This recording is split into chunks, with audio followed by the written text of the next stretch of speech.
House Speaker Kevin McCarthy is in hot water amid the government shutdown crisis. Conservative members within the Republican Party are discussing potential alternatives to McCarthy as their leader. This, according to Politico. One name that has been mentioned is Majority Whip Tom Emmer. According to the report, the challenge in finding a new speaker lies in the lack of consensus, as many doubt that anyone else could garner McCarthy's level of support within the divided GOP conference.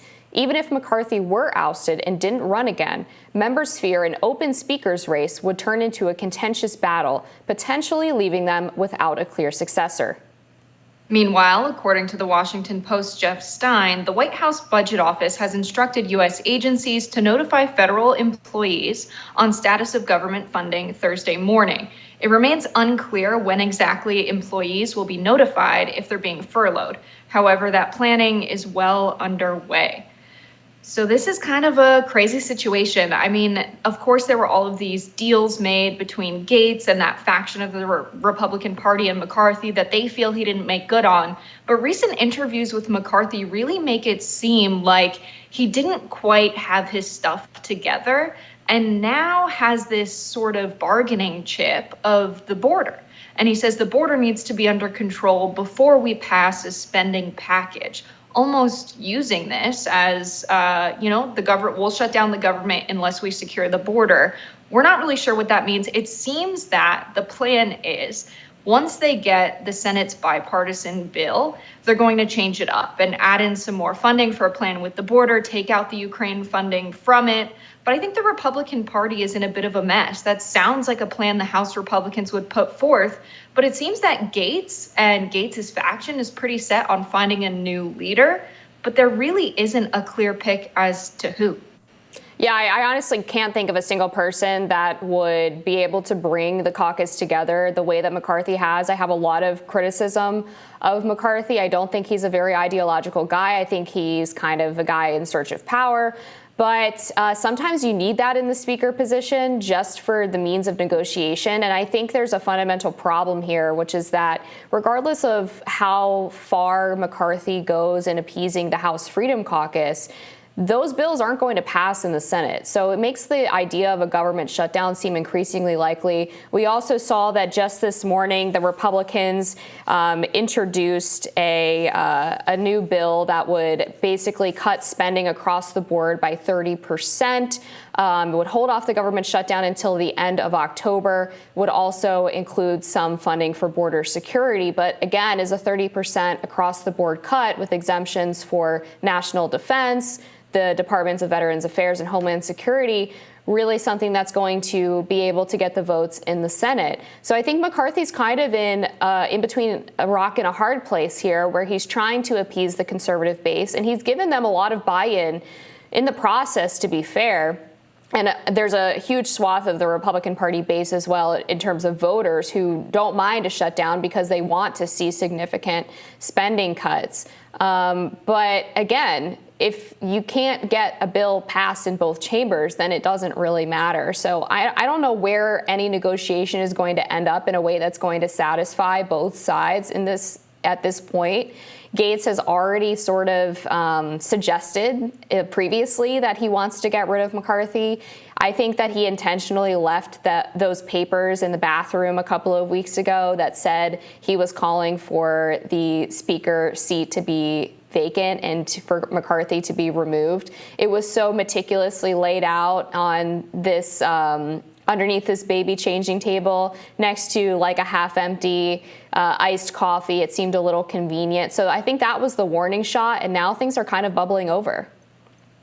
Yeah, I think we have to think about the real consequences of a shutdown. And I'm not sure members of Congress are asked frequently enough about what they have to say about the immediate consequences to not only non-essential federal employees. About 4 million of them will be without pay initially. And of course, if the shutdown lasts longer, that means we're going to dip into more of the essential government employees. But within 1 or 2 days of a shutdown, the WIC program for women's, infants, and children, the Supplemental Nutritional Program, will not be funded. They will not get the necessary resources they need. So children under 5 will be without food as an immediate impact of the government shutdown. And so it seems to me that these larger political fights, you want to talk about the crisis on the border, they want to talk about the budget as a whole and what the deficit looks like. There's a time and place for budgeting. But to make women and children who are relying on this program to receive food go without it, because you want to have these larger political fights that you don't have Democratic support for or consensus within Congress, is ridiculous. And using the government shutdown as a reason for public program cuts is absurd. We had Donald Trump say we shouldn't cut Social Security, but we had a group of Republicans say that they want to raise the retirement age as high as 69, and they want to make cuts to Social Security and Medicare, and they say that this is the biggest stressor on the budget. It's absolutely not. Look at any other public program where we're doing significant spending. Look at the defense budget. Almost $900 billion. We're nearing $1 trillion that we're spending on defense, and they want to talk about programs that are about 10% of that. And so it really seems to me a political agenda to make the urgency seem greater than it is, to cut programs that don't need to be cut. And they do this too often, and they're not criticized enough for not doing their job of budgeting when it's the time to do that, and instead pushing us to a shutdown. It's just really bad politics. It's a really bad job as a member of Congress. Yeah, I think it's difficult on the Medicare and Social Security question because those are the significant chunk of the discretionary spending. So much of government spending is mandatory. So if you're going to make significant cuts, those are basically the only programs that you can talk about, because I think there's something like 80% of discretionary spending. And on Social Security, the program is set to be insolvent soon. So we're not even going to see any of that unless they make some kind of reform. Is raising the retirement age the right answer? I don't know. I appreciate the Republicans are at least talking about it and trying to take that issue seriously so that people who pay into Social Security throughout their whole life are able to eventually get back what they paid in. But I'm with you on making sure that people who need immediate assistance are not hanging in the balance during a shutdown. Meanwhile, as well, during a closed-door House GOP conference meeting yesterday, Speaker Kevin McCarthy and Congressman Matt Gaetz engaged in a heated exchange. Gaetz accused McCarthy of orchestrating a social media campaign against him, which McCarthy denied. These tensions have escalated, with Gaetz openly threatening to push for a vote to oust McCarthy as Speaker unless certain demands related to spending and legislation are met. Here's Gaetz outside Capitol Hill, seemingly just after the exchange. Sounds like you got into an exchange with the speaker. What happened? I asked him whether or not he was paying those influencers to post negative things about me online. I think he said he wouldn't. He said he wouldn't waste time on you. Yeah, that is what he said.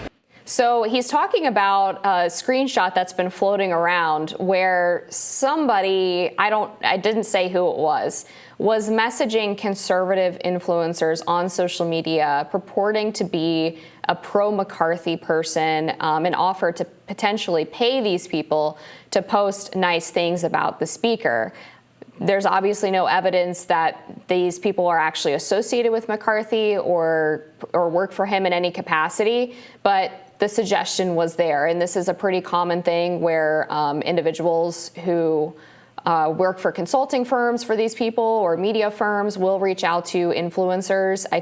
I haven't heard of people being paid previously, but that message is kind of sketchy, and I think it suggests, at the very least, that the pressure that Gaetz is putting on McCarthy is starting to really get to him. Yeah, I really think this is the usual dirty politics that goes into quelling the discontent and attention given to outsiders. Right now, Gaetz is kind of an outsider in the Republican Party. There are a lot of folks who support McCarthy and have simply asked, all right, Matt Gaetz, if you don't want McCarthy as Speaker, who do you propose as the replacement? And that seems to be, where that argument ends. They really don't have a replacement for McCarthy. But obviously McCarthy is someone that's motivated by power. He really wants to hold this seat as the Speaker, so much so that they went through a grueling, I think it was 15 votes was the total count. He made members of Congress stay up late into the night to secure the role of Speaker. And he seems to be someone that wants to maintain that role at any cost. And I'm almost positive this is illegal activity if it is coming from the McCarthy camp to pay influencers to say bad things about Matt Gaetz. But it doesn't seem far off from the usual playbook of American politics, especially when we have outsiders, trying to cause problems within the establishment. And this screenshot, I think, is one of many. Gaetz has talked about this happening quite a bit. I'm not sure how valid this screenshot is, but it does seem to be within the usual scope of what happens. So if you're Matt Gaetz, I would get a lot of press to this, which it seems he's dedicated to doing. He reposted it to his own account.